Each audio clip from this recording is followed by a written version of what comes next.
Ready when you are. Ready? Okay. 3, 2.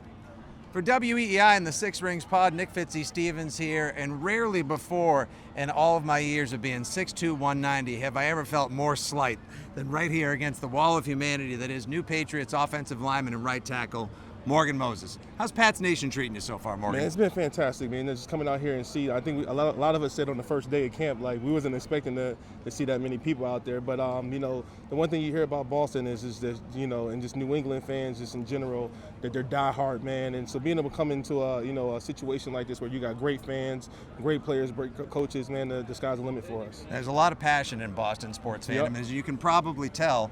In your first couple practices here in the first couple of months since you crossed enemy lines from the Jets to the Pats, we welcome you with open arms, by the way. I appreciate it. Yes, good, sir. Yes, good sir. to have you. Good to have you on the right side of history now.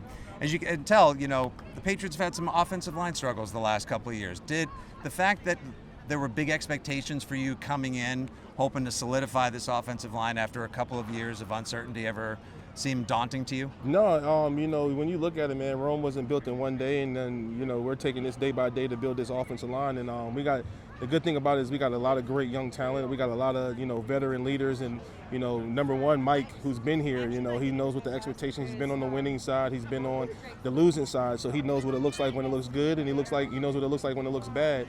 And then have, obviously, adding Garrett in there, a veteran center who can make all the calls and take things off the plate of our quarterback. And just the guys, man, like they're young and athletic, and they're moving places, and they're playing different positions, and they're getting coached by great coaching staff, and they're taking in what us veterans are bringing to the table as well. So it's been healthy for us. On the subject of leadership, it seems like you came in and became like a natural leader immediately on the offensive line, not just for all your years, but the way you compose yourself and the way you speak. You enjoy being like a leader along the line? Do you enjoy being one of those voices that when you talk, people listen, especially with new pieces and rookies and Will Campbell and Jared Wilson? Well, I think when you set aside a time and you talking football like we do after practice and things, and we're just shooting it, going through things that we might have seen in practice, or things that we might not understand, or different techniques that can get us the best result. That's in between the lines football. That's raising the IQ of everyone.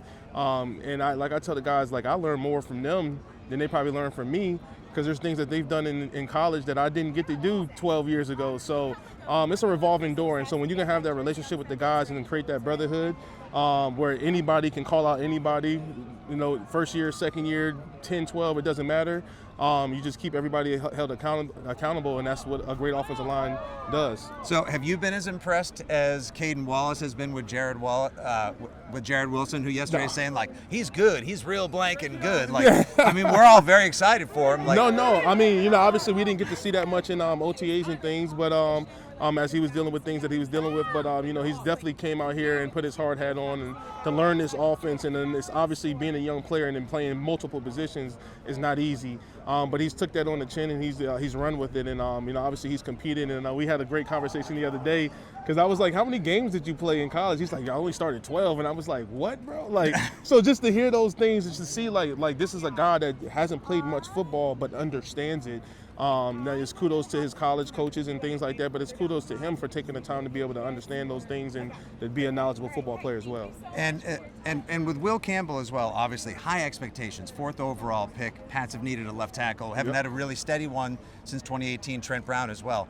How do you help steady him when he has days with lots of ups and downs, a lot of criticism from media, and high expectations from the fans? Well, at the end of the day, man, he's a smart kid, man. He's a great football player. That's why he's gotten drafted so high. And I tell him, like I tell him every time, man, there's going to be days where you're going to get your tail whooped, and, as a professional, it's your job to look at the film and correct those things and come out the next day and not have those same mistakes.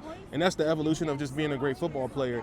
But he has that anger and that alpha about him where he wants to be great. He doesn't like being like having bad practices, and that's what you want. That's what you want as an offense line and a front runner. And I told him, when it's all said and done, man, when we get this thing rolling, it's going to be a beautiful thing, because I'm going to be able to understand him as a left tackle, and he's going to understand me as a right tackle, and that's how you create a great situation. Bookends for a quarterback with high expectations as well. By the way, whenever Will Campbell talks, sometimes does he say something to you, he goes like, "I got some question for you." You're like, "I'm sorry, what'd you say?" Trust me, my locker's beside him, so I get those questions all the time. That's great. That's awesome that you guys are side by side. side with each other. Tell him to move his stinky cleats, though. All right, Will, move your stinky cleats. And lastly, obviously, you've been impressed so far with Mike Vrabel, Doug Marrone stepping in, veteran offensive line coach. Like you said, there's a lot of great minds on the line and in the room. But what about for yourself, for Morgan Moses? What's the plan for this year? Load maintenance, making sure that you're healthy to get through the whole season, and be that steady presence both in the locker room and on the line, and what should be an exciting season. I think honestly, it's just going out there and competing and having fun, man. I'm still having fun at year 12 to play this game, and I come back playing this game because I don't know it all, and I feel like I still have room to learn. So having that growth mindset allows you to come out and flourish as a player. And when you get those younger guys around you and they see like, hey, this guy's taking care of his body, this guy's putting in an extra 20 minutes after practice to do this, or this guy's here on time every day, like they start building the regimen as well, and it becomes a cool thing because then you got 4 or 5 guys doing the same thing, and that's just how you build that chemistry and that love for the game and that brotherhood outside these lines. And that's what we're doing, man. Like at the end of the day, it's not just about me, it's about all 11 people that's on the field at the same time, whether it's me or somebody else out there. We're creating an atmosphere for everybody to be able to flourish. And I know it's your job to keep the quarterback clean, as they say, right? But at the same time, every now and again, like Drake's a very handsome guy. Like, do you let him get a little bit dirty just to make sure you keep him in his place? No. I got to keep him upright. But he's done a great job, just controlling the huddle, controlling this offense. Obviously you've seen the growth. I've seen the growth, man. He's a great quarterback, man. He gets all the guys on the same accord, and he demands excellence out of these guys. And that's what you need, man. To have a well-oiled machine, man, and operate the way you need to operate. It's just have a guy out there that understands the offense and can lead us the way we need to be led. Well, it's great to hear these things about leadership and the positivity that you've been bringing, Morgan. It's a pleasure to hear to someone who's a fan and also works in the media. We need more of this. So thanks, and good health to you, and have a great season. I appreciate it. Blessings, brother. Thank you. Yes, sir. You too.